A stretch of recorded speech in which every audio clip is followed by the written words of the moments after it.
Charles Manson. Manson operated as a cult leader, establishing the Manson Family commune in the late 1960s, which drew in a devoted following, primarily young women. With his ideologies and charismatic persona, he propagated a disturbing philosophy centered around inciting a race war he dubbed Helter Skelter, envisioning murders against celebrities to be blamed on specific black gangs.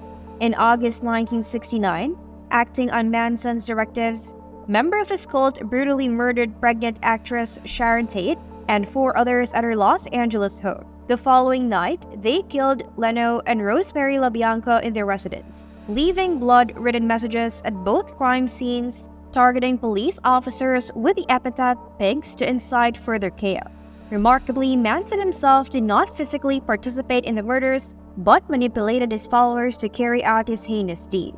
Convicted of conspiracy to commit murder, he initially received the death penalty, which was later commuted to life imprisonment. The Butcher of Plainsfield. Ed Gein resided in seclusion with his domineering mother on their family farm in the quiet town of Plainsfield, Wisconsin. Following his mother's demise in 1945, Gein's already fragile mental state spiraled further, propelling him into a realm of necrophilia, grave robbery, and ultimately murder. It was not until 1957, when local authorities probing a woman's disappearance had to scour his property, that the facade of the quiet farmer's life crumbled, revealing one of the most grotesque chapters in murder history.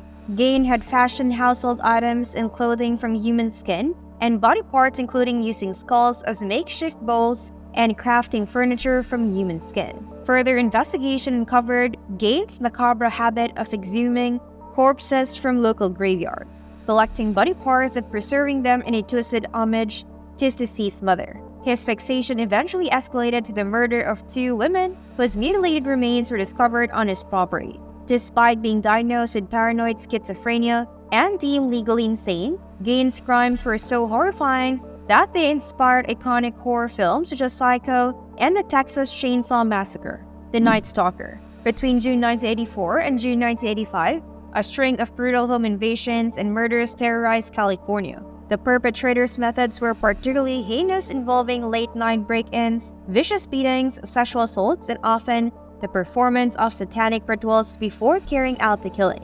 Law enforcement faced the daunting task of apprehending a seemingly deranged individual who prowled for victims nightly, leaving behind satanic symbols at the crime scenes, earning him the moniker Nightstalker. His crimes were not merely homicides but also entailed extreme violence, sadism, and a chilling absence of remorse or empathy towards his victims. Evidence suggests that some victims endured prolonged torture before succumbing to their injuries, indicative of the killer's enjoyment of inflicting pain and psychological torment. The hunt for the Nightstalker became one of California's largest manhunts, involving over 200 detectives. In August 1985, the killer was finally apprehended after being recognized and subdued by a group of residents in East Los Angeles. With his arrest, Richard Ramirez, the notorious Nightstalker, was brought to justice. During his trial, Ramirez brazenly embraced his persona, often displaying pentagrams and taunting the victims' families. Adding to the Macabre saga, during Ramirez's trial in 1989, a juror named Phyllis Singletary unexpectedly passed away under suspicious circumstances.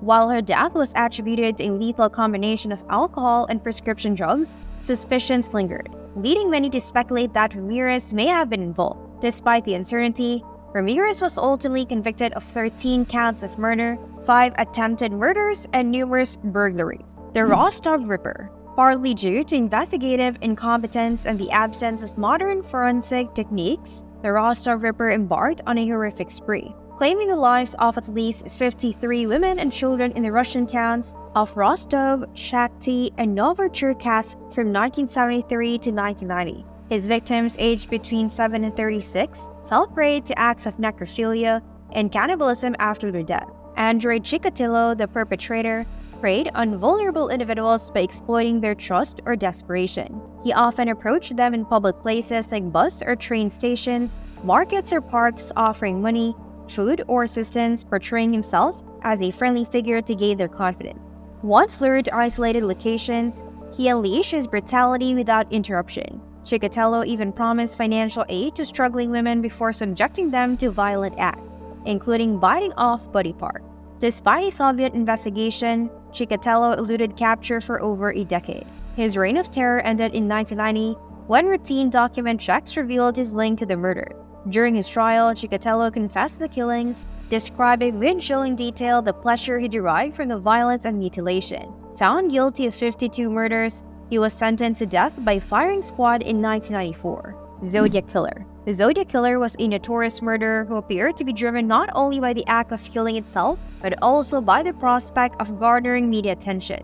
Ultimately, it seemed to him like a game of catch me if you can, relishing the back and forth with law enforcement and revealing the fear he instilled. He meticulously crafted detailed letters to both the police and the media, divulging information about the crimes that only the perpetrator would know.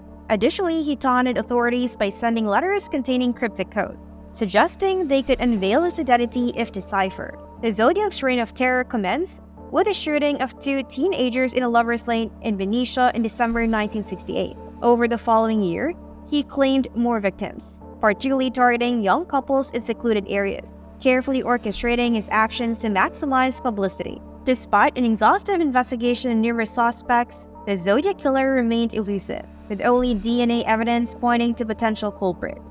Though he boasted of killing as many as 37 individuals in his letters, authorities could definitely link him to only 5 confirmed murders. The Killer Clown. John Wayne Gacy, known for his alter ego Pogo the Clown, at local community events and charities, led a double life as a mass murderer. Between 1972 and 1978, in Norwood Park Township, Illinois, he horrifically ended the lives of 33 young men. Gacy would entice his victims, at least 33, numbered his home under the guise of job opportunities advertised in public places. Once inside, he subjected them to unimaginable horrors before ultimately strangling or suffocating them to death. His killing spree was unearthed in 1978 when authorities uncovered a chilling collection of human remains buried in the crawl space beneath his home and in the surrounding area. As the investigation progressed, it was revealed that Gacy meticulously documented his crimes in journals and kept mementos from his victims. To him, it was all a twisted game, purportedly bringing him joy. In 1980, Gacy was convicted of 33 counts of murder and sentenced to death. Ted Bundy. At first glance, like many other serial killers, Ted Bundy was often described as charming and charismatic, traits he skillfully employed to win the trust of his victims. Bundy's ability to engage in persuasive conversation and exude a friendly demeanor led people to place their trust in him. However, this charm served as a deceptive tactic to facilitate his sinister intentions.